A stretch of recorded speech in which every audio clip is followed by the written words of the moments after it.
Hello, everyone. Good afternoon, and welcome to our webinar on human AI teaming. I'm Joanna Pushkash, researcher on AI at the UN Institute for Disarmament Research. It's my pleasure to moderate this webinar. I hope you can all hear me. Can you just confirm you can hear me? Yeah, okay. I got some messages. So yes, thank you all for coming, and it's my pleasure really to moderate this webinar today with a truly outstanding group of experts. In this webinar, we will explore the concept and implications of human AI teaming in the military context.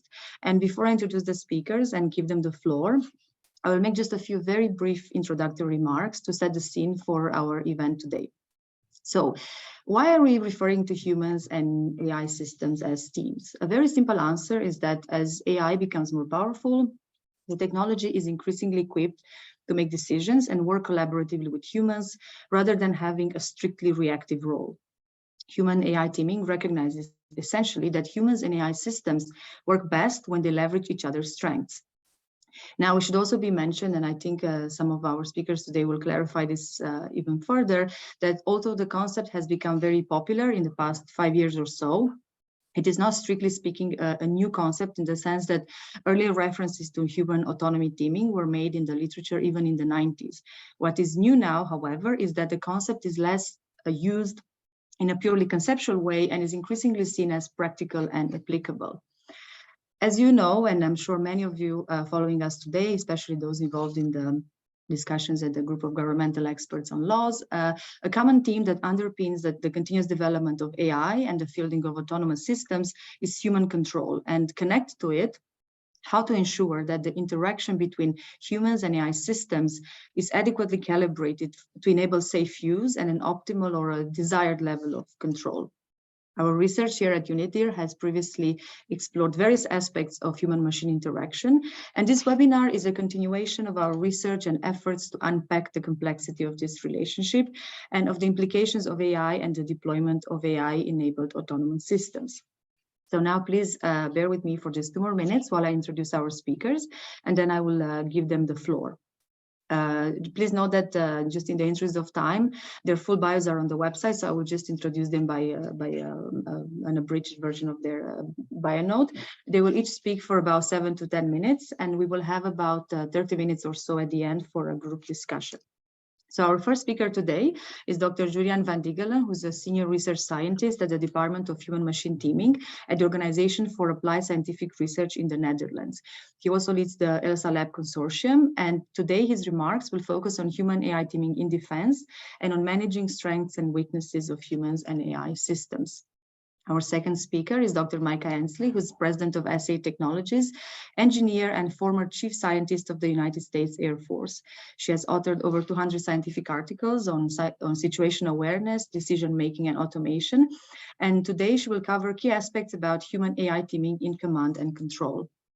Our third speaker is Dr. Nathan McNeese, who has several teaching and research positions at the Clemson University, and he has published extensively on human AI and human autonomy teaming, and has made landmark contributions to the foundation of the concept and the debate around it. Today, he will present on key challenges for training and for building trust in human AI teams. Our fourth speaker is Professor Mary or Missy Cummings. She's professor at the George Mason University School of Computing, and she was one of the US Navy's first female fighter pilots. She recently served as senior safety advisor to the National Highway Traffic Safety Administration. And today she will share key insights on supporting human AI teams through lessons learned from the autonomous vehicles industry.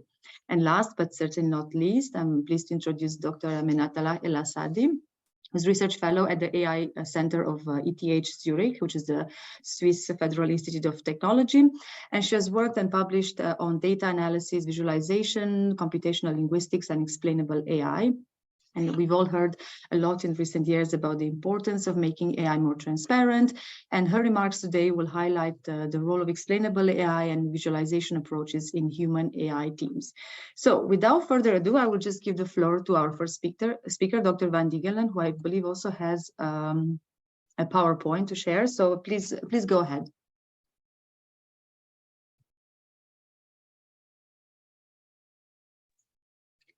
Thank you. Can you hear me?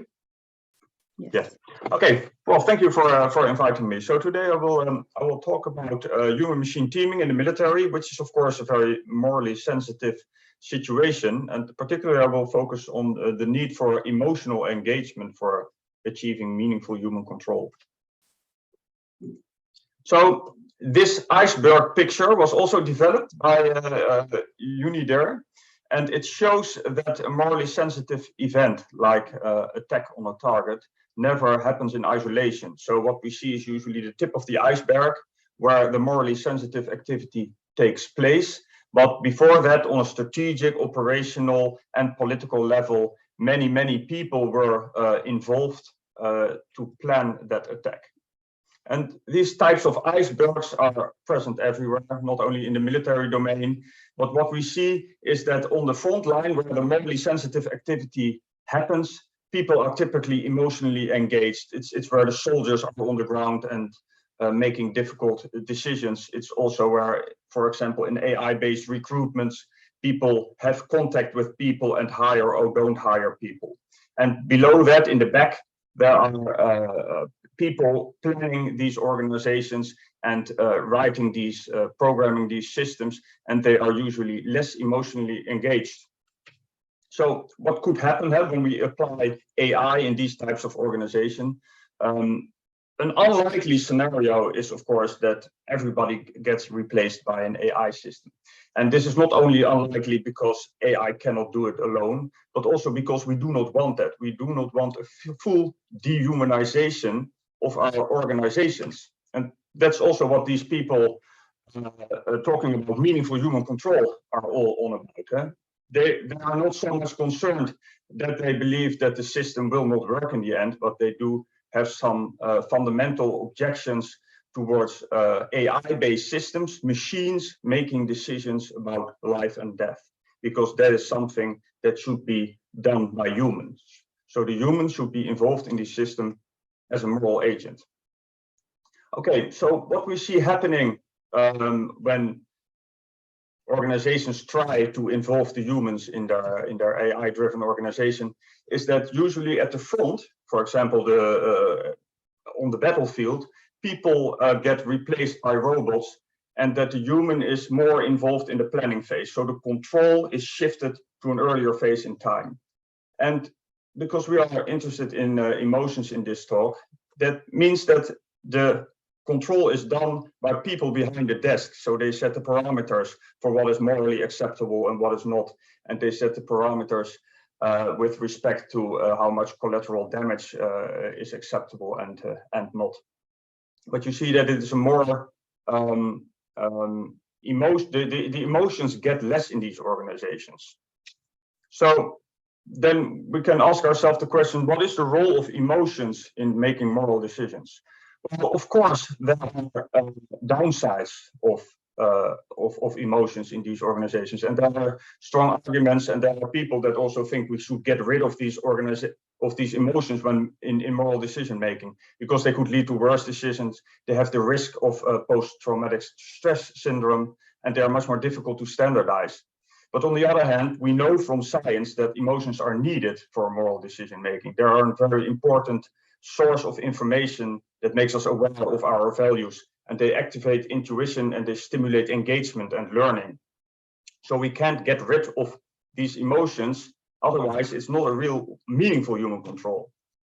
So today I would make the pledge for bringing back these emotions, and that could be done by making the people that do these types of prior control, involving them also emotionally. So not only with respect to supporting situation awareness that they make the right decisions, but also to make them feel what would be the consequences of these decisions.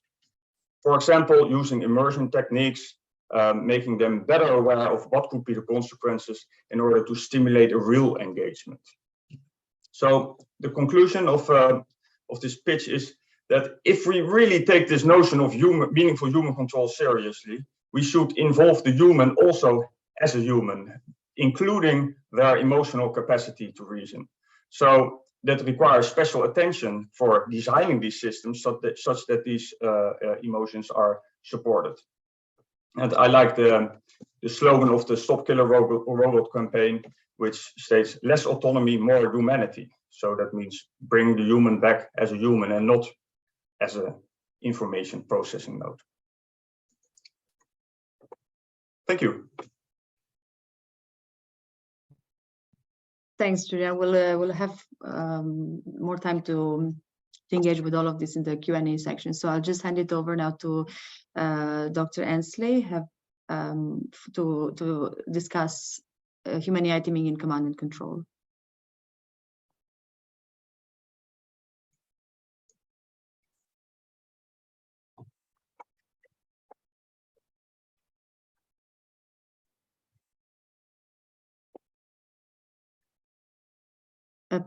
Please unmute yourself. Yes. Yeah, there we go. Thank you.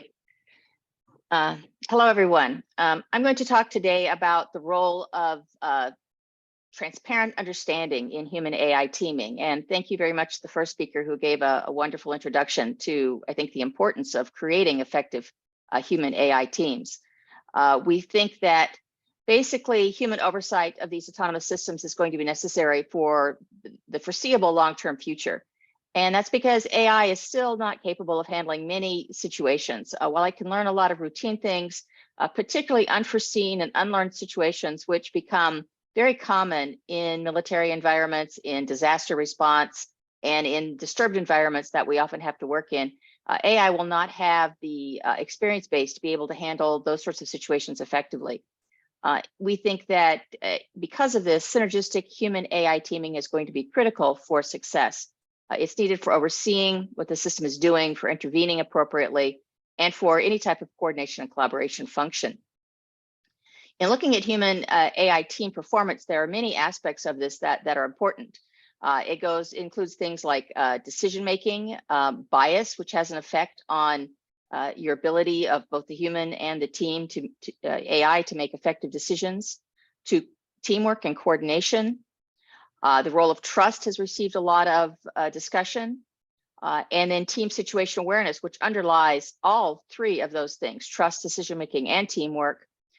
And then we see the role of transparency and explainability, and in different sorts of interaction methods for supporting trust and situation awareness, as well as teamwork, and then team training. And many of those topics are going to be discussed by other panelists. I'm going to focus on the role of team situation awareness, which is very critical to creating effective decision-making both for the human and for the AI as a part of a team. As our previous speaker outlined, command and control environments are very challenging for situational awareness. They tend to be include very high levels of volumes of information, very heavy temporal demands. Things are happening very rapidly. There's vast amounts of data that have to be integrated across multiple systems, which tend to be stovepiped across many kinds of environments, whether it occurs within a country or across countries operating in collaboration. You see technologically based stovepipes that create a real challenge for information sharing. And then we have the problem that these operations are not happening all in one environment, but they tend to be very distributed across large geographical areas and different organizations. And many of the teams involved are ad hoc. There are people who have never worked together. They may have never worked with some of the systems that we're talking about. And so that creates significant challenges for shared understanding of what's going on. This creates a real need to emphasize the importance of what we need to do from a design standpoint to create effective team situation awareness and shared situation awareness within both the human-human teams and in the human AI teams. Shared SA is extremely important for it's basically being on the same page in terms of what you're trying to do. It involves sharing critical information as well as forming a shared understanding of what that information means and being able to project what's going to happen. So there are significant challenges there that go beyond just data sharing, but go beyond creating meaningful comprehension and understanding of what that data means for ongoing operations. In human teams, this is quite complicated because even if the people share the same displays and are in the same environment, if they have different goals and they have different mental models of what's going on, then they can develop very different understandings of what's happening and you need to have a lot of communication to try and solve those problems.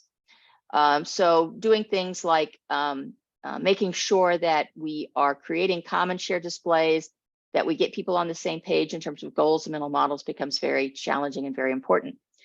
When you add a computer AI system to the mix, the problem is even more challenging because they could be getting very different kinds of information because they have different sensors. So they don't share a common environment.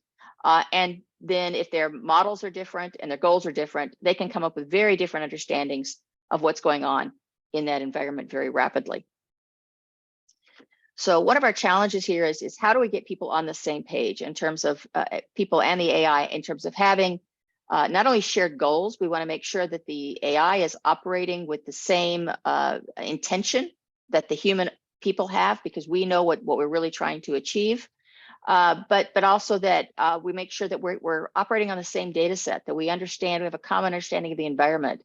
Even well-programmed AI will do the wrong things if its data and sensors are incomplete and inadequate. Does it form the same comprehension? Are we on the same page in terms of understanding what the significance of that is?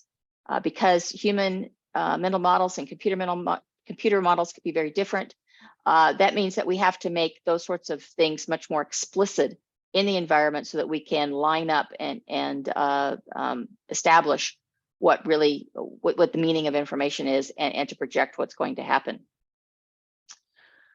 One of the critical ways for doing this is through this idea of transparency and explainability, which are really mechanisms for how do we communicate that information effectively. To date, most of these systems are quite opaque. It's very hard to understand what they're doing.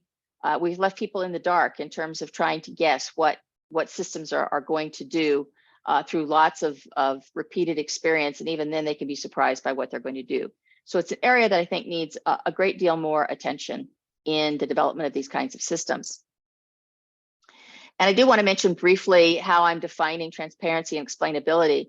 Transparency is this real-time understanding of the actions of what the AI is doing in terms of and supporting real-time decision-making. So it's a real-time presentation of information that's happening.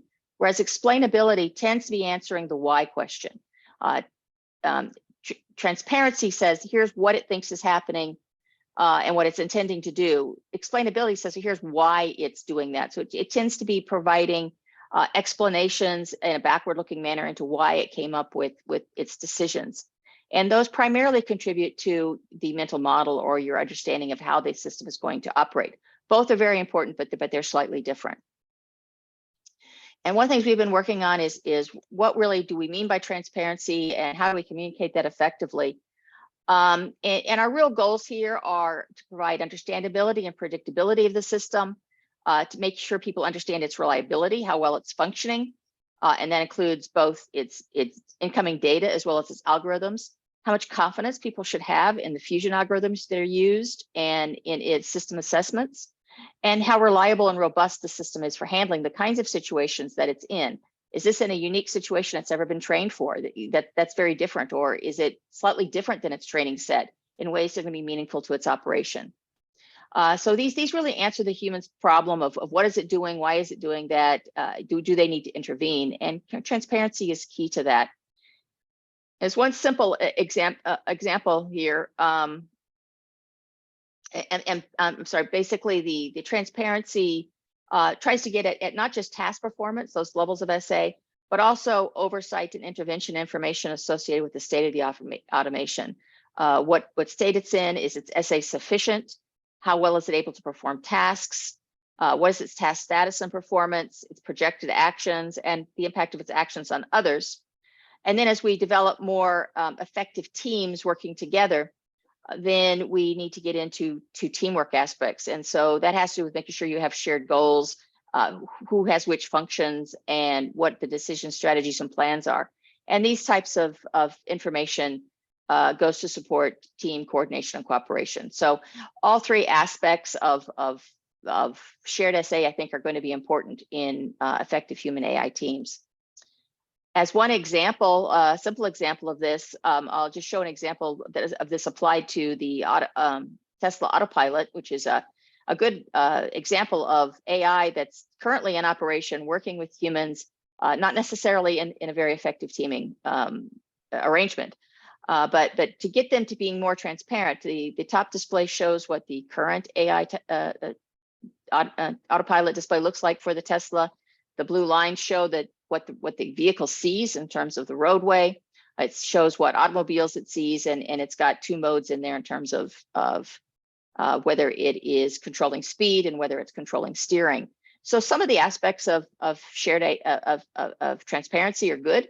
I can see aspects of what it knows and understands about the environment, and I can see what modes it's in.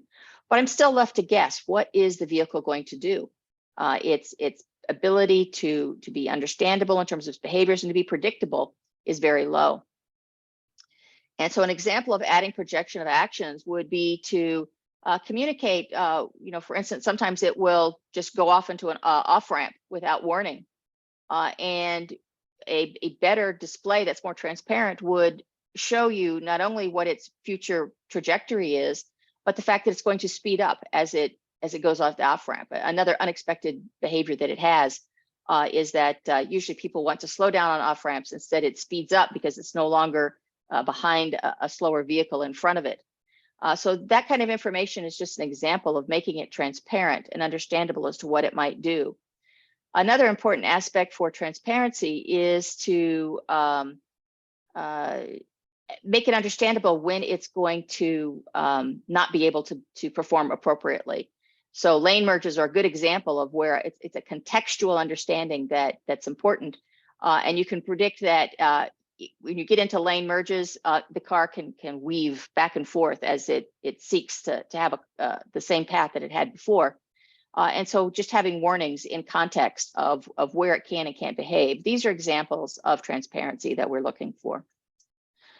With that, I'll close, and I'll just point out that there was a report we put out from the National Academy of Sciences just about a year ago on human AI teaming, state-of-the-art and research needs, that focuses on many of these kinds of issues. It is free for download from the National Academies, and I recommend people take a look at that if they're interested in this topic further. Thank you. Thank you so much.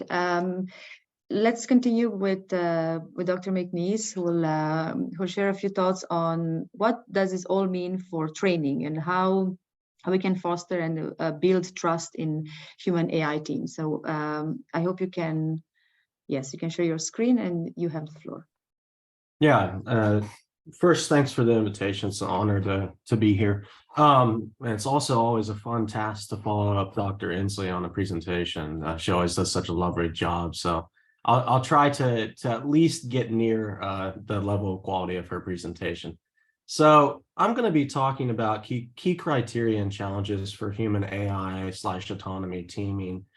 And essentially what I was told is talk about human AI teaming for 10 minutes. And the people that know me pretty well know that's actually a pretty hard ask, because I've been doing this for almost a decade, and I have a lot of thoughts about where human AI teaming is as a research community right now, both positive and some negative.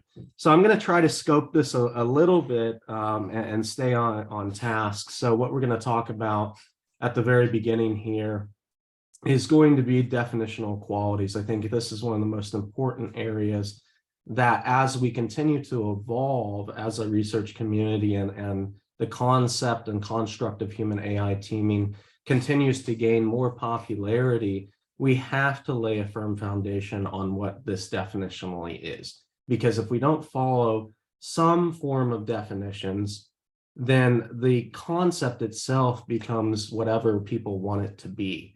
And you see that at some level in current literature, where human AI teaming, human autonomy teaming, in some literature is just used as a buzzword, and it's applied in ways that it should not actually fundamentally be applied.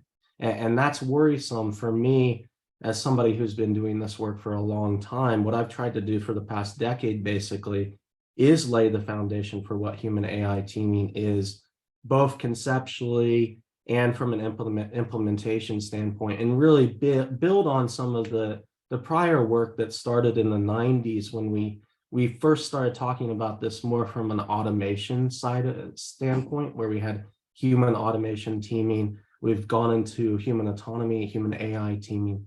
But my definition started out, I think my first definition of this was in 2018, and it was a very general, broad definition. It was autonomous technology independent of human control that is collaborating with humans as teammates to undertake task work and teamwork functions. The key criteria on this that needs to be kind of held up is that it has to collaborate with humans as teammates.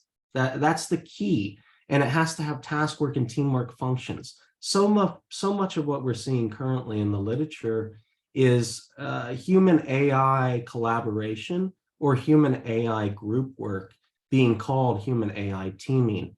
And that's not satisfactory for me. If you're going to call it human AI teaming, you very much need to have the teaming criteria embedded within the functionality of a human AI team.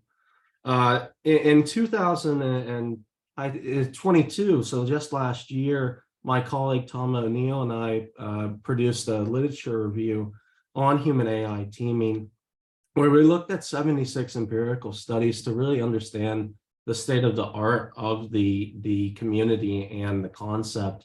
And in that, I would highly recommend going and reading that. It has a lot of different insights about where we are with different variables in relation to human AI teaming.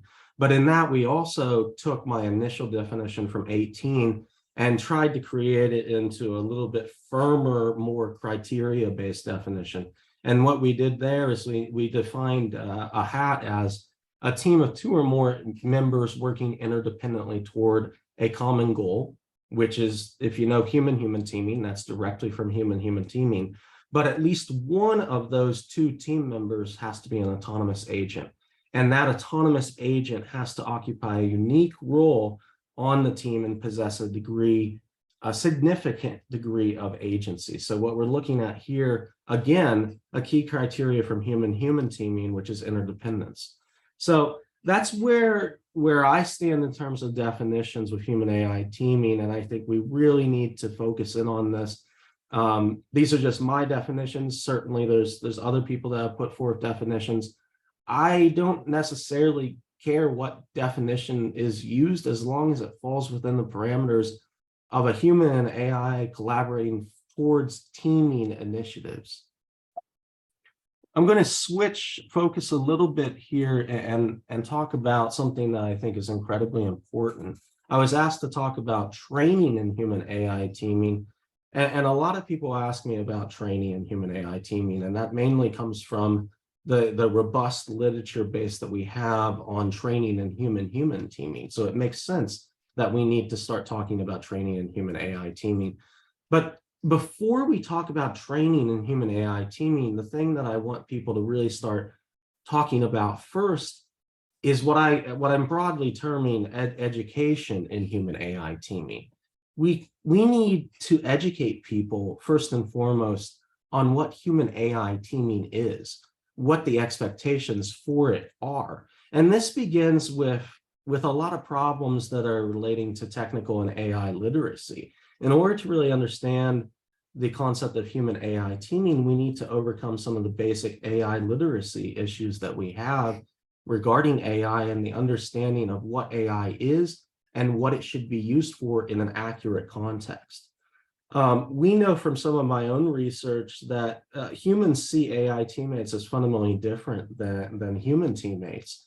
And that means that we need to further educate people on what an AI teammate even is, because people gravitate towards the foundation of human teaming, but then they perceive and interact with an AI teammate in a different capacity, which provides a misalignment issue.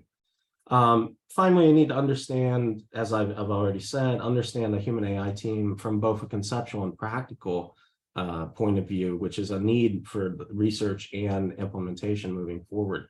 In terms of training, there's a lot of different types of team training that we can look at for human AI teaming. We can look at cross training, procedural task type training, and adaptive perturbation training. In terms of the content that we can train on, we know from a lot of human-human teaming research that simulation-based training is highly effective given the importance of context. And that's something that we need to really start working on in human AI teaming, is the development of simulation-based training. Taskwork and teamwork serve as the most relevant content that teams can train on. However, again, we need education regarding AI literacy before we can even get to this point. So in general, research needs in regards to training, the bottom line is we need more training research. If you look at the community as a whole, we actually have almost none in terms of research publications for training in human AI teaming. So point blank, we need a lot more research to understand what is training in this context, what types of training are most effective, and how do we go about implementing that training. Next, I'm going to talk about another hot topic that has gained a lot of traction over probably the past 5 years in parallel with human AI teaming, and that's trust in human AI teaming. So first, I want to start with defining trust, and I have in parentheses, it's complicated. That's because it is complicated. People have studied trust for a very long time, and we have a good ground base of knowledge regarding trust, but it's still quite subjective in how you view it. Between humans, trust is defined as the willingness of a party to be vulnerable to the actions of another party based on the expectation that the other will perform a particular action important to the truster. Between humans and systems, I view Lee and C's canonical definition as probably the best one, and that's the attitude that an agent will help achieve an individual's goal in a situation characterized by uncertainty. In terms of trust-related findings that we have in human AI teaming, some of the highlights are, we know that lower trust in an AI teammate is associated with reduced team performance and reduced trust in human teammates. We also know quite recently that unethical actions by an AI teammate will reduce human trust in the AI. And finally, we know that becoming the only human team member on a human AI team reduces trust in the AI teammate. So there's a team composition component to trust here as well when you start looking at majority minority human AI.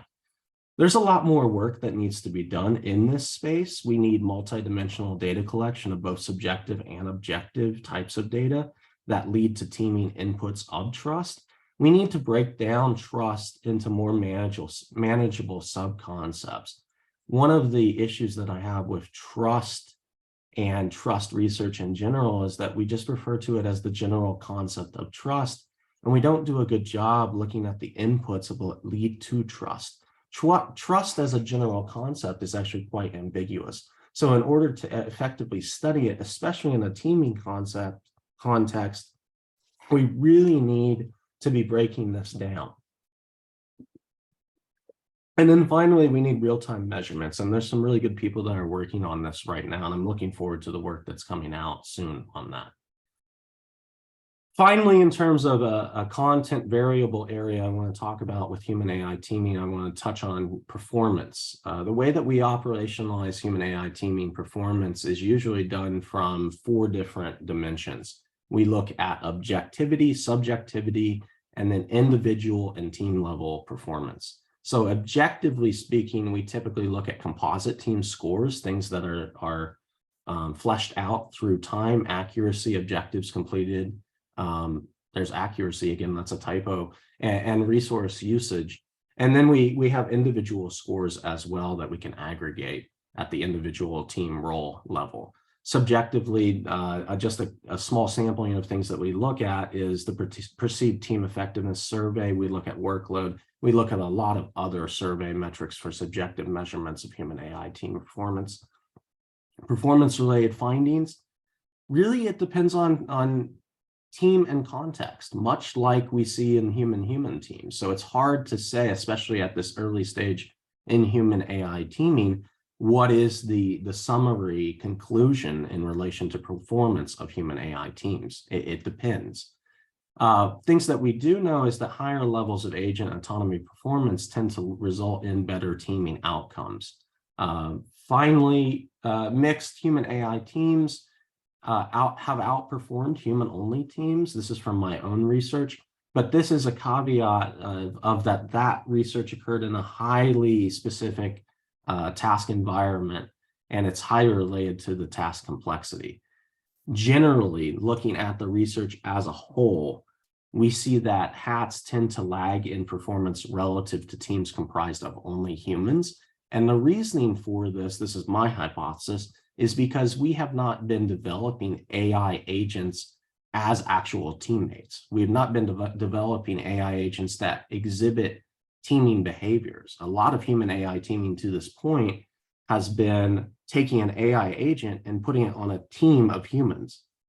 And I think that's the wrong step moving forward. The next step moving forward that is the right way is a more purposeful design of AI agents that actually understand the concept of teaming and how to team with humans. And then finally, this is my last slide. I'm going to wrap up. I mentioned I've been doing this for a while, so I'm going to leave you with some food for thought of some of my most recent thoughts in regards to where we are as a community and where we're moving forward. First and foremost, human AI teaming is not and was actually never meant to be viewed in the same exact light as human-human teaming. I understand that it's very convenient and easy to try to look at it in the same light as human-human teaming because that's what we are used to as humans. But what this does when we do this, it sets a calibration issue forth where it limits and sets unrealistic expectations on what human AI teaming can and should be. Human AI teaming requires an open mind to new teaming behaviors and being open to the differences from human-human teaming. We really need to embrace these differences rather than try to assimilate these differences. An AI teammate will not and should not interact in the same exact way human teammates do. The key criteria there is same exact. There will be overlap and should be overlap in how an AI teammate interacts similarly to human teammates. But there will be differentiations in how that interaction will happen because, as has already been alluded to, we want to take advantage of the core unique benefits that both AIs and humans have. And in order to do that, that means different types of design and interaction needs to come forth. And then finally, I hear quite a bit about human AI teaming just being a metaphor to explain the broader area of human AI interaction. This is a misstep in my opinion. AI are already interacting with humans in collaborative environments where teaming behavior is expected. We need some, not all AI to broadly understand teaming behavior right now, not a decade from now. So we need to, this is basically my call for action, that we need to be designing AI systems that understand the concept of teaming and can exhibit real teaming behaviors. So with that, I'll wrap up. Feel free to shoot me an email if you want to chat about this. Like I said, I could talk about this all day long. So thank you again. Thank you so much. That was brilliant and sobering. Thank you so much. So I'll just hand it over now to Professor Missy Cummings to discuss, as mentioned, ways to support human AI teams through lessons learned from the autonomous vehicles industry, where she has a lot of experience and a lot of interesting and fascinating thoughts to share. So you have the floor. Thank you. And, you know, I'm an old curmudgeon, which means that I'm going to start fighting with Nathan right away. And I'm going to say, Nathan, who is a friend of mine, look, the phrase human AI teaming has, whether or not it was intended to be this, it has started to be anywhere where you have a computer and a human, maybe more humans and maybe multiple computers, but it's anytime you have a human and a computer. And I don't care whether you want to call it interaction or teaming. And again, I agree with you that maybe that wasn't the intent, that, you know, as a person, you have done a lot of teaming research, you would like to see it really focus more on what it means to be a team. But that horse is out of the barn, and I don't think we're ever going to get that horse back. So I hear you pleading for people to be more specific in their definitions, but I just promise you it's not going to happen. And to be even more dark, I think our community has been basically a complete failure. I just finished about a year and a quarter with the National Highway Traffic Safety Administration, where I saw how people are literally dying on our streets today because people are designing cars with absolutely zero consideration for humans and their abilities. Indeed, if you didn't see there was a Tesla deposition that went viral on the web a few days ago where one of the Tesla engineers who was responsible for designing the autopilot system and presumably related versions of full self-driving, you know, he was asked, do you know anything about human attention? No. Yet you were designing systems that theoretically would get humans' attention back in the loop in case something happened. Yes, but I know nothing about this. Right now, we could say, is that our community? Is that the fault of our community? Is it the fault of industry? You know, I'm not here to point blame other than to say, I hear you that human teaming is important. You know, what it means to be a human autonomous team is arguable.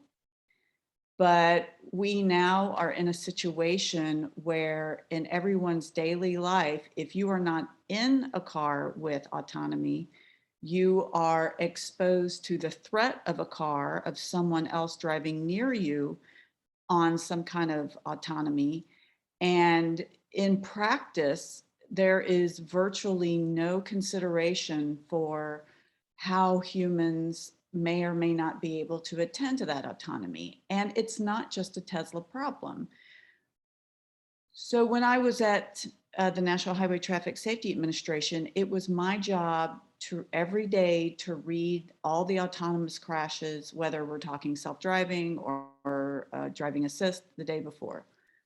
And so one of the trends that I saw, again, not just Tesla, but it's across all manufacturers, that even companies like Ford and GM and the more traditional companies, Honda, you know, these Hyundai, these are all what I would have considered legacy auto systems with very fine human factors divisions, right? These are people who are maybe on this call and go to all the same conferences that we go to. And somehow a community with very, very good knowledge about human vigilance, human attention, the ability for humans to interpret the scene correctly, especially after they've been told they can be hands off for, you know, up from 30 seconds to a couple of minutes, then all of a sudden they have to jump in and interpret the autonomous system.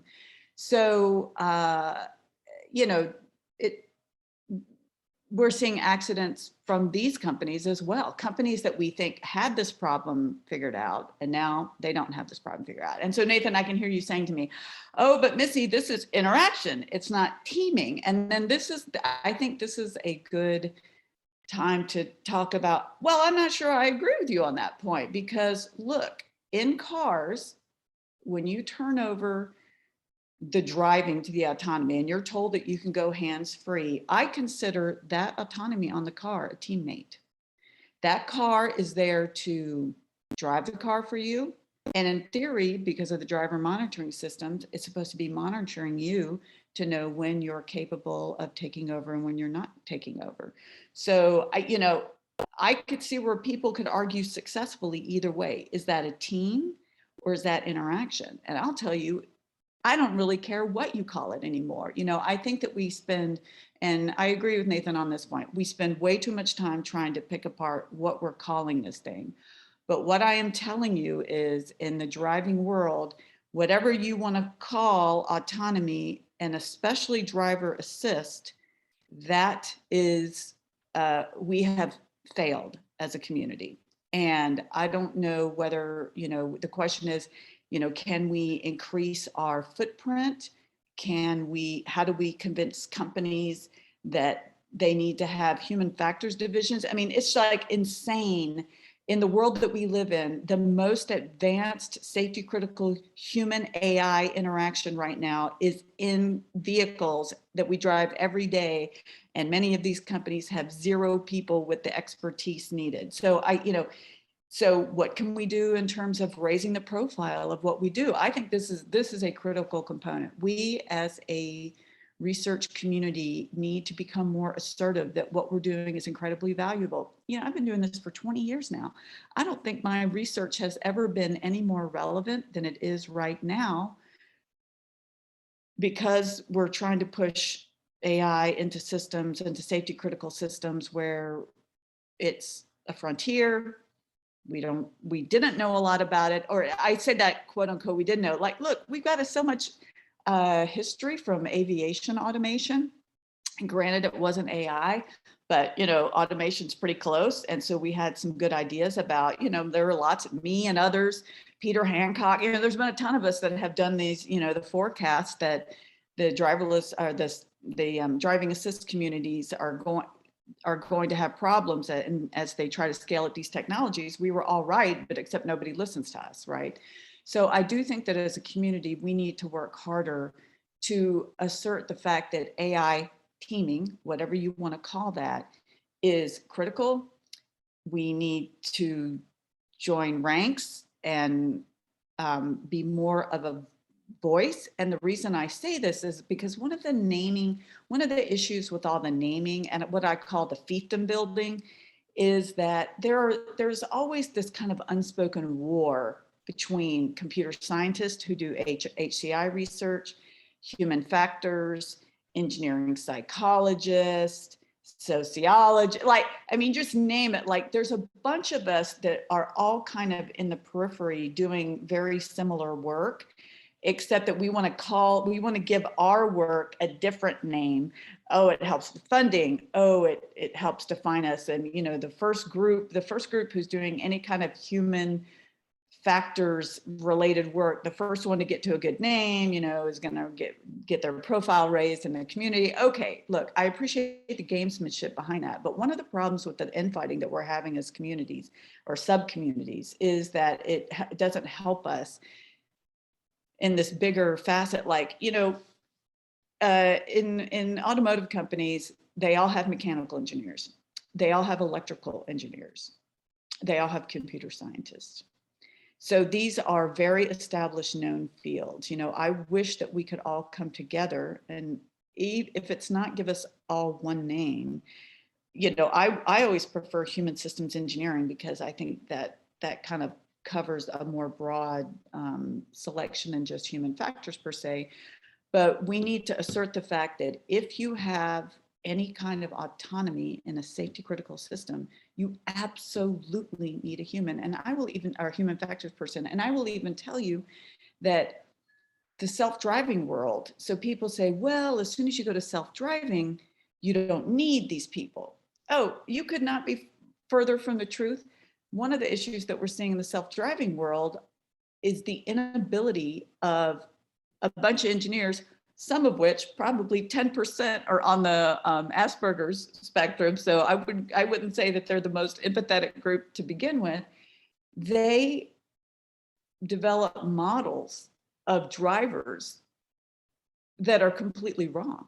And they're not even aware that there's all this literature about driver models out there. So when I was at NHTSA, I heard so many times, you know, like we would question, like, why is that? Why did you develop a model that expresses this kind of behavior? That, oh, because that's how I drive, or that's how everybody drives. I drive that way, so everybody must drive that way.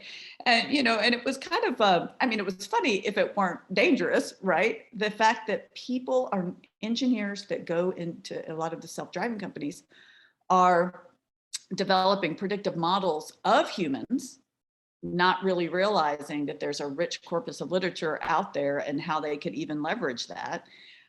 And the fact that, you know, no, I don't care. Nobody drives like at any one individual engineer, who, by the way, in many cases in Silicon Valley, engineers don't really even have cars. And there were a couple of engineers that I came across in other companies that didn't even have licenses, even though they were in their 20s, right? So it's really hard to have a good model of how humans drive if you don't even have your own driver's license. So there's that.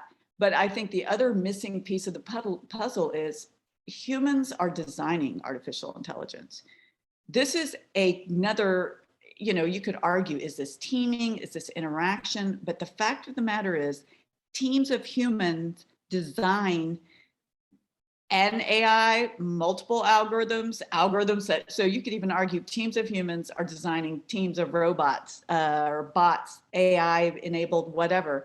And I'm not really sure who ever thought that that would, not be rich with errors. One of the other things I saw in my time with the government, a lot of dumb errors, really dumb, like really dumb coding errors that I was shocked and wanted to rescind people's degrees, because how is it possible that you were able to get through a program, work on a safety critical system, and you're making, and by the way, it wasn't just one company, and it wasn't just startup companies, companies of all shapes and sizes were having all kinds of what I would have considered to be obvious coding errors that were obviously not that obvious, or they wouldn't have made them. So, it sounds like I'm ranting. I am ranting a little bit. It's early. I need another cup of coffee. But I just want to point out, look, I think that we need to accept that human AI teaming is a buzzword. It'll be replaced. Now that I've been doing this 20 years, there have been so many instantiations of whatever this buzzword phrase is. Something new will come along. And I'm okay with that, because I think we need to freshen up ideas. But what I would prefer us to spend our time and energy on is, instead of worrying about what it is that we're calling it and what are exactly the parameters of the field that we're talking about, that we recognize that what it is that we're doing has never been more relevant. And I think we need to spend a lot more time figuring out how to make sure that we're putting out the messages and getting the word across about what we're doing, so that we don't keep making the same mistakes over and over. And I'm done, because I was told. Thank you. You're done. Thank you. No, thank you so much. So Mina, I'll hand it over to you to give us, to share your thoughts and ideas on explainability and your work at the ETH in Zurich on visualization approaches. So you have the floor. Yeah, thank you so much. So before I start, I want to say that I agree with Missy's comment about like this fractioned landscape and research right now. So I come from a different background than probably all of the other panelists, and I do more visual design, interaction design, and explainable AI. Of course, touching upon a lot of like the human factors, human AI interaction, and so on. And I will give you my view of that area of research with a lot more definitions and a lot more terminology. And I'd be happy to discuss how that kind of meshes up with what we have going now with all of the other definitions from the other panelists. So it's been very informative listening to all of your perspectives. I come from a world where we want to do data-driven problem solving and decision making using a traditional like mouse interface, mouse keyboard kind of setting, and we ask ourselves, how do we team up humans and AI agents? Typically, when we look at this particular problem, we're trying to draw a spectrum of what can each of these agents contribute to the problem solving. So what type of insights can they contribute? How are they different? How are they the same? How can we define when we need humans and AIs? And within that spectrum, we can identify a lot of tasks that have to happen fully manually and other tasks that can be automated if they're very specific and so on. But there are tasks that need human AI interaction. And I'm not saying teaming in that sense. I'm saying let's create interactive interfaces. And within that spectrum, we define tasks that require both human and AI initiative as a mixed initiative analysis task, where both of them kind of contribute equally as much to the analysis. And then there are tasks where we maybe want to do automation, but just require a human in the loop in certain circumstances, or we want to do manual analysis and require an AI in the loop. Think like password completion as an idea of like an AI in the loop. And the goal of the research is to do collaborative human AI interaction for data-driven problem solving and decision making. And this is what I call intelligence augmentation. Here you go, another word. The goal of that is to find basically situations in which we require the feedback from each of these agents to further the problem solving. So we want to look at the timing in which we want to involve each of the agents. And in order to do that, they both need to communicate, and we need to kind of identify their intents. We heard intent identification earlier. And the way I do that is through visual, verbal, and interactive interfaces. So one of the aspects when we talk about timing is to consider what can both of these agents learn and teach each other over time, and how can they evolve and co-adapt. So when we do co-adaptive analytics, we try to find situations in which the AI can teach the human can learn from the AI, and vice versa, where the human can teach the AI and the AI learns from the human.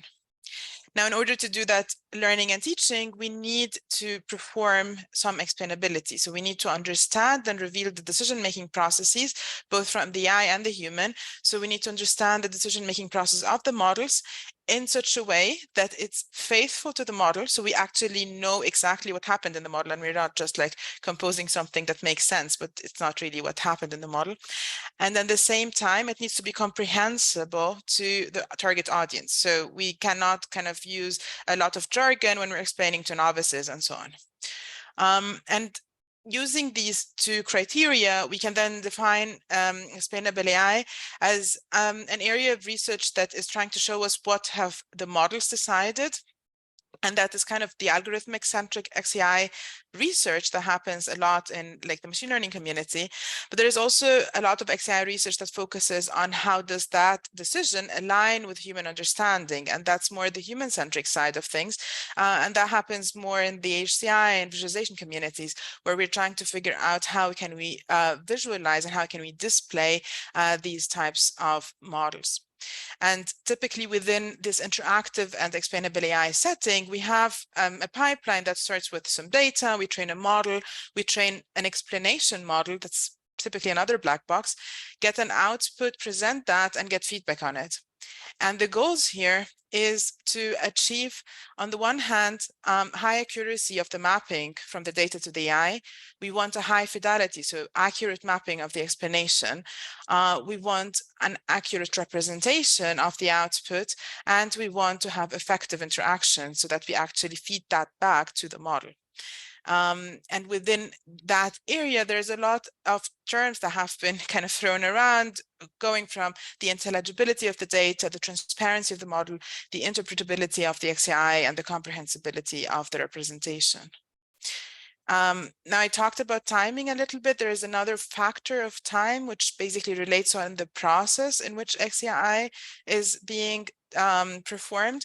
So are we talking about explaining the model basically before we actually start training, or while we're at the initial phases? So explaining how the data relates to kind of specific parameters and so on. Are we explaining the model while it's training or while it's refining itself? Or are we explaining the model after we deploy it, maybe while it's kind of learned a lot of things and it's more of a static situation where we're just explaining post hoc? And of course, explainability influences a lot of factors, and we heard already about transparency and trust, but also reliability. We can look at causality, like does that align with our understanding of how things have been caused? Is the model being biased, and so on? And I'm happy to go into the details. These things are kind of a whole minefield of definitions and different terms that we can look into. Let me just briefly give you a look at one of the interfaces. Here we have like a document being analyzed, and we visually display the analysis while it's happening. We show the history, and we have different AI agents that communicate to us during the analysis, suggestions that they think have to happen in order to make that analysis better. And the agents are represented using these cards. So we have like some visual and some verbal explanation of their suggestions. And they allow users to give them feedback so that the agents basically train on whether this suggestion is good or bad. So the agents want to learn whether the suggestions that they provide within an analysis setting is useful or not. And here is the system running. So you have documents coming in this case, it's a presidential debate. debate, and we have the agents basically making some suggestions on whether or not the way we're analyzing this debate actually makes sense. So they're telling us, like, how about you do this, how about you do that? And they also can provide us reasons why they think this particular suggestions make sense. And then we can basically accept or reject it if we don't like it. And that kind of evolves over time. So the agents train based on our feedback, and we can observe all of the parameters that are underlying this training. So we can kind of visually display all of the training process and also the explanations that are being provided. If explanations are ignored, for example, here, the agents lose confidence and they basically let the explanation go away and like remove that suggestion. So in my research, I don't just develop one of these interfaces, but we basically develop a whole array of different designs. And we are trying to figure out which ones are the best designs that work for communication and how can they influence the decision-making of the AI and how can that be transparent in order to answer questions like how can we avoid pitfalls in communication.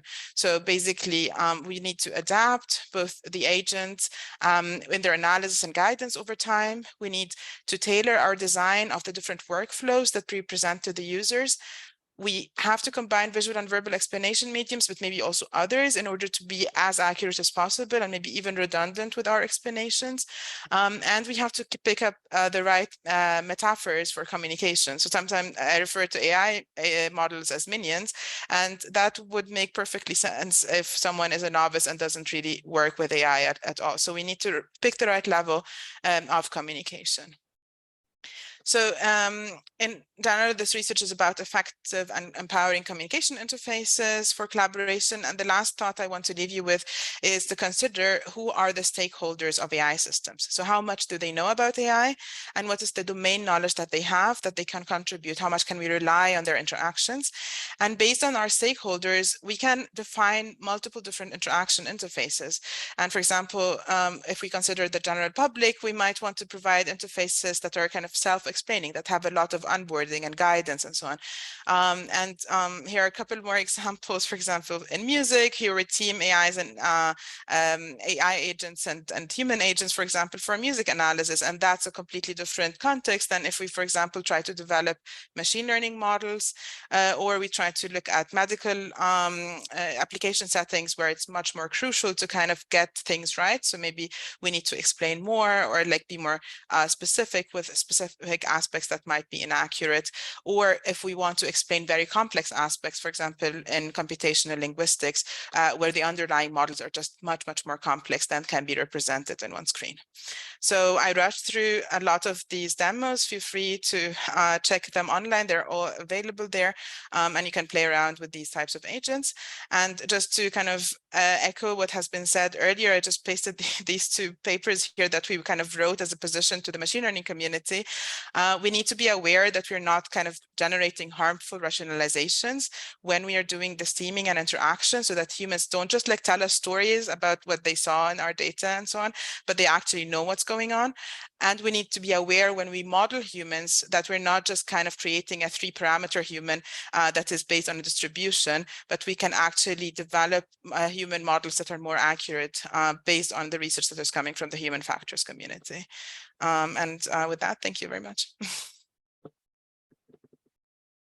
Thank you, Mina. I have some questions for you for later, but I was thinking that as we start to collect questions from our audience today, I will just kick us off with a few questions for each of the panelists. So I'll take it in the order in which you made your introductory remarks. So Julian, I'll start with you.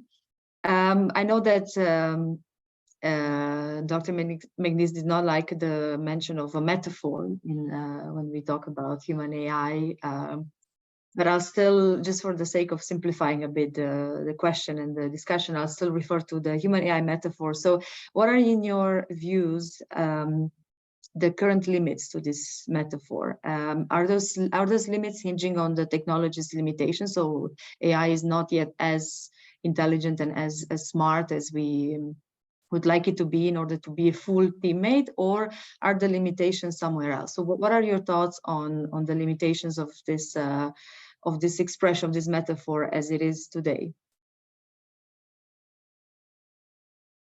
Julian, yes. Yes. Okay. Yes. So yeah, I think the both reasons. So it just turned out to be very much more difficult to design an AI system that functions comparable to a human teammate, because what humans do in teams is just incredibly sophisticated, and it's we are not there yet. And but that will advance. So machines will get better mental models of humans. And they can better align with them. But apart from that, I think there are also some fundamental differences between humans and machines. For example, machines can easily adopt a shared brain. So what one machine sees can be shared with the whole fleet of robots, and what one robot learns can be easily shared with the whole fleet of robots. So there's an asymmetry there, and there's of course also a moral asymmetry. I mean, we do not care that much if a robot dies, but for humans, that's obviously a different case. And also when it comes to compassion and these kinds of things, and what I talked earlier about use of force, there's an asymmetry about how we think about what machines should be capable of deciding and humans. So those are some differences that will remain, I believe.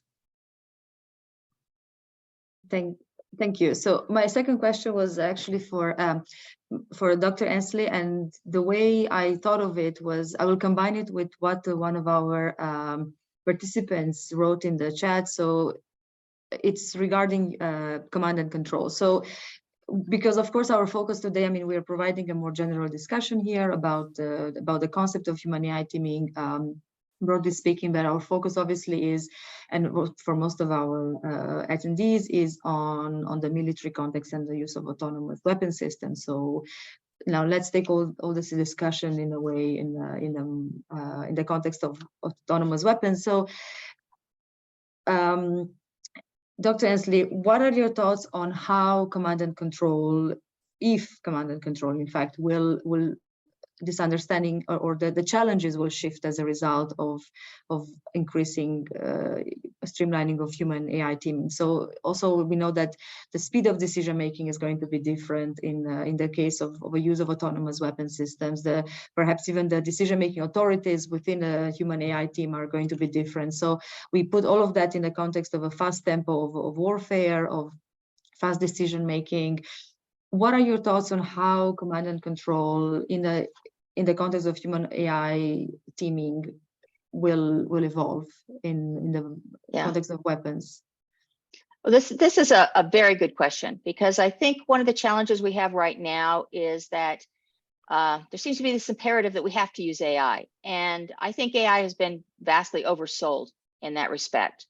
The generals who are making decisions about adopting these technologies very often have a very limited understanding of what the limits of AI are, and that, you know, it's good for some things, it's not good for everything. And so one of the things we really have to do is to provide better inputs and make it more clear to decision makers as to what the AI can and can't do, and to adopt its use only for better applications. And there's been a lot of research on this. And, you know, one of the things that I think is that one of the better applications of AI is in gathering and processing and integrating tons and tons of data. It's something that it can do better, where you can take that and use it to improve the situation awareness of decision makers.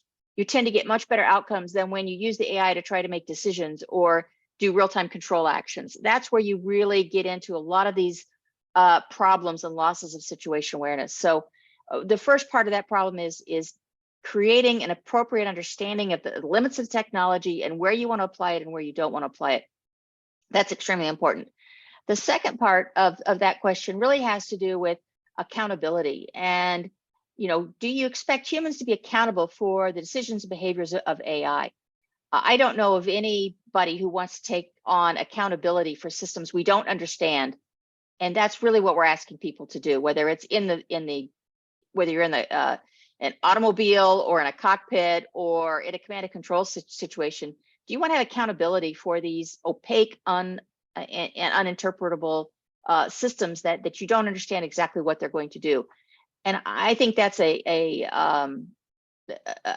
very inappropriate thing to be doing to users and to the people who have to be able to make really life or death decisions in many of these kinds of situations. So what's going to be incredibly important there is that we improve the transparency of these agents, such that people can understand what they're capable of, what they're doing, what they're going to do.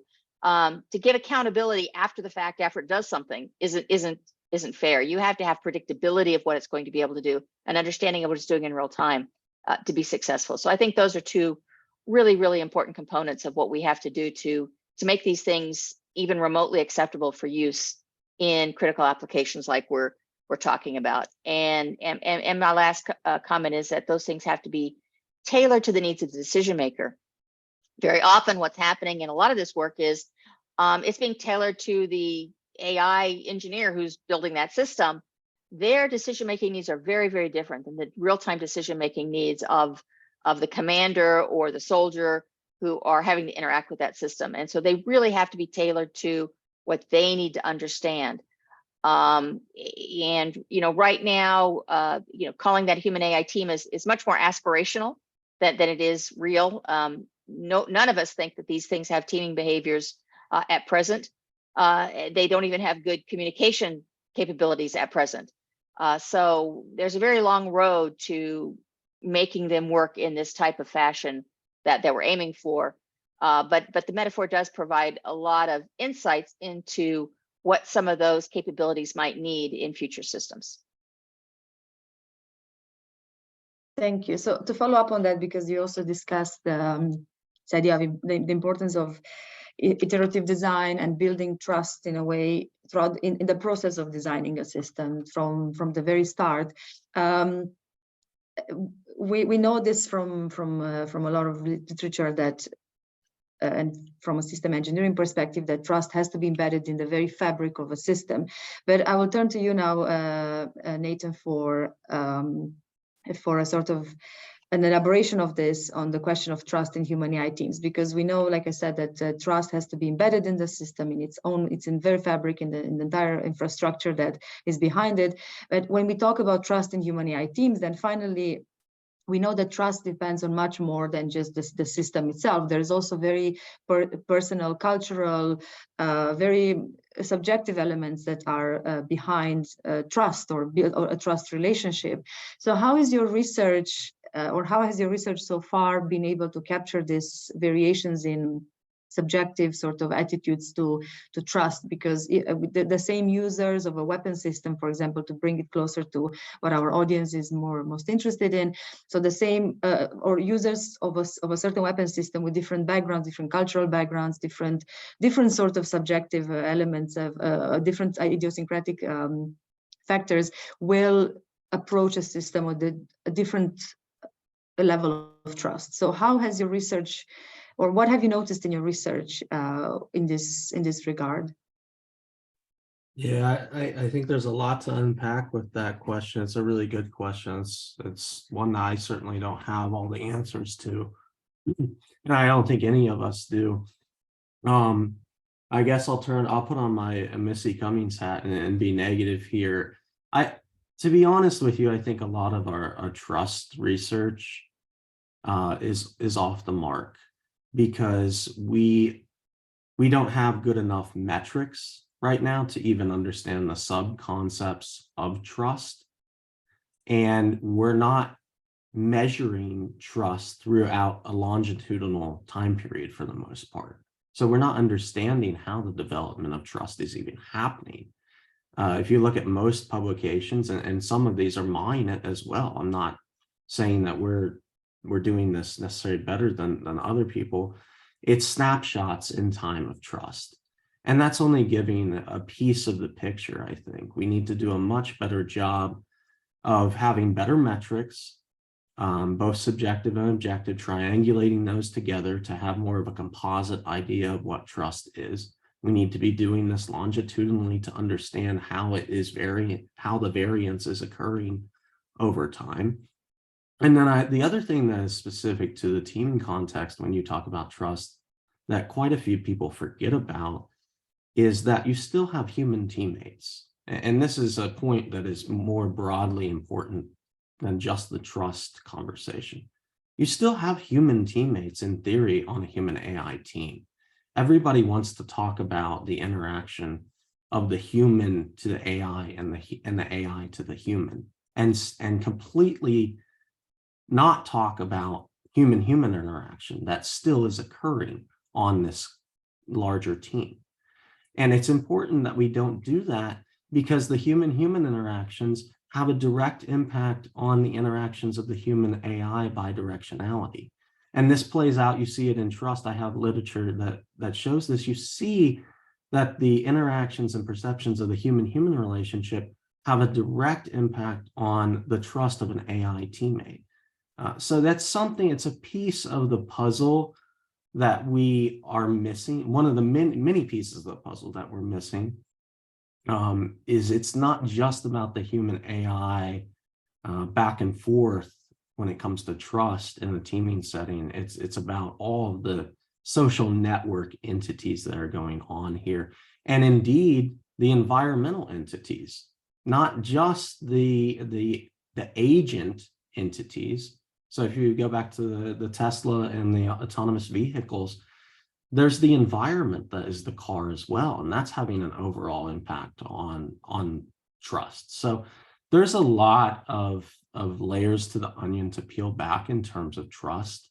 In general, I think that we really need to do a better job as a community. And we're talking about buzzwords. Trust is the biggest buzzword, in my opinion. We are just throwing this as a general term on a lot of things, and people are measuring it in whatever way they feel like it, and then calling it trust. And so what does that really mean at the end of the day? So, and I'll respond to Missy. I probably don't have the energy to argue with Missy today, which is unusual. I usually love arguing with Missy, and Missy said that she is a friend, 100% true. I'm hopeful that human AI teaming is not a buzzword. It maybe is a buzzword. But I think Missy and I fall in line basically in terms of the same things that we're trying to get out there, is that we need to pay better attention to the actual interactions that are occurring amongst humans and AIs, and AI needs to stop being exploited for something that it's a cure-all to making situations better without studying the situations, the humans and the AI, in a more nuanced way. So that's all I've got. Thank you. Thank you. I'll turn now to Professor Cummings for a follow-up of sorts, because and it's been discussed, and I think you've also hinted at this, namely this question of accountability and responsibility, which I'm sure you've seen a lot in your work. So in the context of human AI teaming, and I know you don't like the concept very much, but don't fight it now. So in the context of this concept and of the use of the concept, what and how do you see this meaning of accountability to shift, if at all? What are your views on how this idea of accountability and responsibility perhaps will evolve as a result of human AI teaming? Yeah, I think these are great questions. And remember, I don't object to the phrase. By the way, if you looked at the number of proposals that I have in there that have human AI teaming, so I don't want to be a hypocrite. It is what it is. It's what we're calling it now. It's likely going to change. And Nathan, I'm going to send you a drone. Bring you a cup of coffee, because it's only fun when you fight back. All right. I'll say this one thing, Missy, before you get going. Is I think that the thing that is important here when I talk about human AI teaming is I am not talking about general human AI collaboration. I'm actually because I have a background in teaming. So I started out in human teaming and learning about all of the teaming stuff. And that's when I try to talk about human AI teaming, that's what I try to overlay on it. I actually don't care if we use human AI teaming as the word or not. What I care about is that we work towards understanding a better design and relationship of humans and AIs interacting. If we use human AI teaming as the metaphor to get there, then that's a win. Well, you're a purist, so I know that you understand the definition. Sadly, that's what I say, horses out of the barn. Everybody else is like, this is actually a similar problem with AI. Like everybody, even if there's an Excel spreadsheet in there somewhere, people call it AI, and that's a problem. All right, so let's go back to the accountability question, because I used to be a fighter pilot for the Navy, and a long time ago. And so that gives me a unique perspective, because I have been a person who has dropped real bombs, fortunately not on actual people, all in training. But I've actually in training also been the person who dropped a weapon on what would have been friendlies, for example, in training. So I actually understand very much the consequences of going into battle and making mistakes. And I will drop into the chat link in a few minutes a very controversial paper I wrote about this, because I am negative Nelly a little bit, but not always, right? I am very concerned about the use of artificial intelligence in military systems because of all the problems. Look, we've got cars that can't see stop trucks on the freeway and they're ramming at them at full speed. If we can't stop cars on the highway from hitting the wrong thing, how are we ever going to do that in the military battle space? So that's still quite a challenge. And I am not a fan at all of anyone claiming to put AI into something they call automated target recognition systems, which are, you can imagine a drone flying around and seeing an image of a truck moving along the road and being able to successfully classify that as first a truck and then secondly an enemy truck. I'm not comfortable with the fact that we're there. And because we're talking about the potential taking of life, I think that we need to reserve that at this time in history, we need to reserve that decision strictly for humans.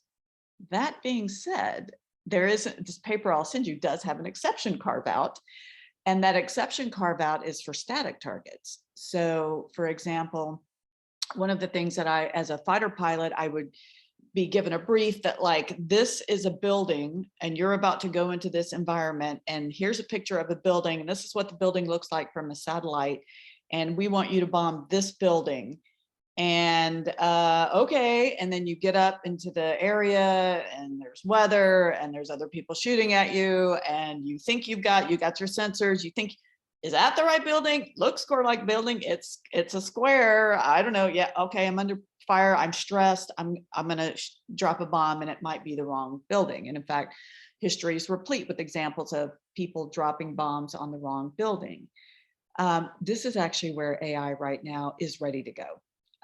Because we can actually, if we've got time and we get the satellite imagery and we get really good models, and this is the difference between static and dynamic, because the uncertainty is driven down, I think, low enough to potentially be of great value, is that I actually trust today a system that is guided on some kind of AI static target imagery than I would a human pilot today. And so this is just one example of, you can't throw the baby out with the bathwater. And I'm not a big fan of any kind of technology ban when it comes to AI, because it's not clear if you want to do a lethal autonomous weapons ban, you can't just what does that even mean to actually, and now that I've worked for a regulatory agency, I really get that, unless you can define that clearly and that specific thing that you're banning. And I'm not sure you can carve that out, because you cannot carve out the perception system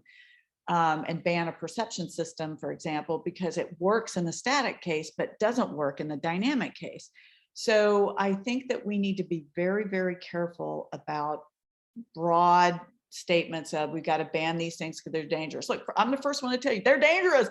I would never get into a self-driving car that my students programmed. I'm certainly not supportive of AI-enabled weapons in most circumstances, but not all, right? So I think we need to appreciate what's driving whether or not AI is useful is its ability to mitigate uncertainty. Then if that's the case, then we need to put accountability squarely on that spot. And I have, in this paper I've written, I think we need to put squarely that accountability onto the manufacturers of these technologies, because right now, military technologies, at least in the US, these manufacturers are indemnified from responsibility for weapons of war that are used in war. And I think we need to reverse that.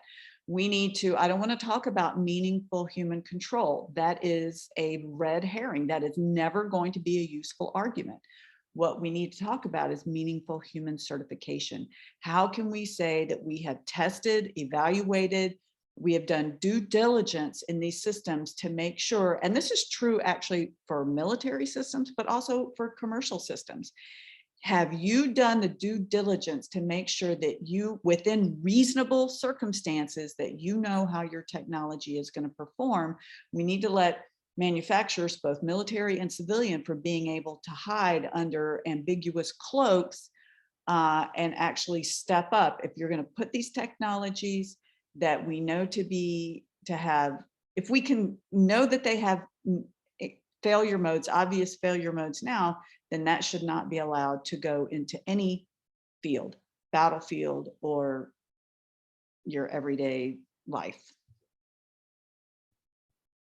Thank you. So unrelated, but a bit related in a way. It's a question for Mina next, because we talked a lot about, and as Professor Cummings just mentioned, we talk a lot about accountability, about certification, about how to understand the behavior of the systems. And in your work, I mean, and you just presented on this, on visualization approaches, you, of course, you presented in a way what you do and what works, but what are the limitations, and what have you noticed as a general sort of rule in the way transparency and trustworthiness are correlated? Are they always correlated? Is transparency always leading the user to more trust, or not? And what have you observed so far in your research?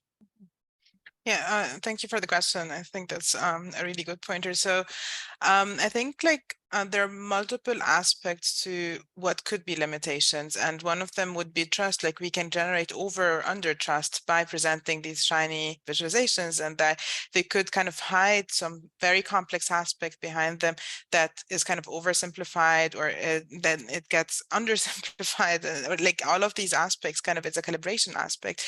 And I mean, we've heard from the other panelists as well, we need to tailor our designs to the users, to their mental models, to their understanding, to the situation in which they're operating, and so on and so forth. And that is not always possible because we don't know all of these circumstances. We have a lot of different mechanisms on how we can try to figure out the mental state of the user and how consistent they are, like looking at interaction logging, looking at different ways in which they provide information and feedback and so on. But you never know what is actually happening just by using these sensors that we have. So, for example, in the setting that they're analyzing data, they could have just left and got a coffee. We don't know how to detect that unless we have a camera pointing at them. A cat could run on the keyboard. We don't know how to detect that. We would take all of this as legitimate input for the AI system unless we have a lot of control mechanisms. Of course, that's kind of a different scenario from when we are talking about a defense setting.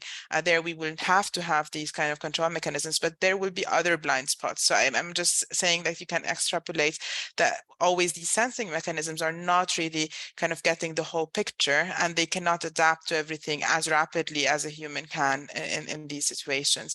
And in a sense, I think providing these explanations has to go hand in hand with training and literacy. And we heard that before as well. It's basically like, are we sure that as a team and as like a whole setup, does that work? And do the humans have enough training to actually react to whatever they're receiving from the system and know its limitations? And I guess by developing these systems, we can show the capability of what we can explain, but we can also basically show how much humans can rationalize and kind of imagine things that are not there, which is really scary if you extrapolate that to really critical systems. And I guess that needs a lot more literacy, onboarding, training, guidance, sensing, and so on. That is not there yet. Thank you. And just before we wrap up, because we're already running out of time, but just 30 seconds perhaps. I see that we have a question in the chat that Julian is already responding to in writing, so I will just ask the last one to Dr. Ansley from Klaudia Klonowska, which is, I'll just try to in a way rephrase it and perhaps simplify it, is that we know that situation awareness depends on a lot of subjective factors, and it's a subjective element in so many ways. So what is your view, Dr. Ansley, on how humans begin to understand the environment differently as a result of a use of a technology? So the use of the technology in itself has an impact on how the environment is perceived. And how is your view on this interaction between humans, technology, and the environment? And with this, we'll wrap up. Yeah, and this is critical to use of AI in these kinds of environments that is just fundamental. We have 40 years of research showing that when automation is in use, it dramatically affects people's understanding of what's going on. It affects their situational awareness because their attention gets redirected to other information basically by intent. That's what the automation is there to do, is to free them up to do other things. And so, of course, their attention goes to other things, and expecting them to be glued to the screen watching what the automation is doing is incredibly unrealistic. Even if we do things like track their eyes and beep at them if they're not focused, their mind goes elsewhere. And this is well known, and it's a fundamental reason why AI in the automobile is ultimately, I think, going to fail, in my opinion. The challenge here that we see, and I'll use the example that Missy brought up, even if we have something that we know the AI is very good at, this fixed target kind of thing, when you say, oh yes, I trust the AI for this, it's good at this, it's high reliability for doing that, that fundamentally changes how people are paying attention. And I'll just throw out, as in that same example, the importance of context. So even if the AI is very good at doing something, contextually, should it do that thing if there's a busload of civilians passing by the building? Should it attack the building then? Most of us as human beings would say, no, we should wait until the busload of human beings has gone by, or the parade, or what have you. AI doesn't have that context. It's still going to go ahead and do that inappropriate action. So having people in the loop, I think, in any kind of safety critical decision is I think a fundamental must, and I continue to advocate that we need to maintain restrictions on the use of AI in lethal decisions in these kinds of environments, simply because of this need to understand context, and the AI may or may not be programmed to do that, and that's where human attention becomes incredibly important, and why we have to consider human attention to those kinds of decisions as a fundamental component of the decision-making process when we use any one of these kinds of systems. Thank you so much. So I think we'll wrap up because we're already 3 minutes past time. So thank you all very much. Thank you to our speakers, and thank you all of you who have attended today. If anything, perhaps today's webinar just revealed that there are so many ample unknowns about the concept of human AI teaming, and we've probably only scratched the surface, if even that. Because it's indeed really complex, and there's still a lot to unpack about the implications for system design, for human control, legal liability, and so on. But with this, thank you once again to our speakers. Thank you to all of you who attended. And of course, even though we probably did not answer all your questions, feel free to reach out and to follow also our speakers' work and read their publications. So with this, thank you very much, and have a nice end of your day or beginning of your day, depending on where you've joined us from. So bye-bye.